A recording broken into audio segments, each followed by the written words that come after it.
চট্টগ্রামে ডেঙ্গুর সংক্রমণ উদ্বেগজনক হারে বাড়ছে। জেলা সিভিল সার্জন কার্যালয়ের সর্বশেষ তথ্যে জানা গেছে, চলতি বছরের ১ জানুয়ারি থেকে ২৭ জুলাই পর্যন্ত জেলায় ডেঙ্গুতে আক্রান্ত হয়েছেন ৭৫৫ জন। এর মধ্যে শুধু জুলাই মাসে আক্রান্ত হয়েছেন ৪৫৭ জন, যা এ বছরের সর্বোচ্চ মাসিক সংক্রমণ।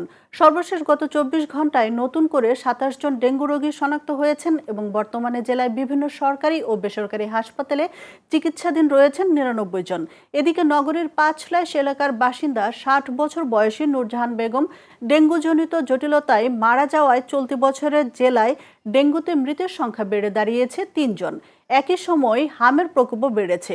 বর্তমানে চট্টগ্রামের বিভিন্ন হাসপাতালে হামে আক্রান্ত ২৫৫ জন চিকিৎসাধীন রয়েছেন। এছাড়া হামের উপসর্গ নিয়ে ১০ জনের মৃত্যু হয়েছে এবং পরীক্ষায় নিশ্চিত হামে মারা গেছেন আরও ৩ জন।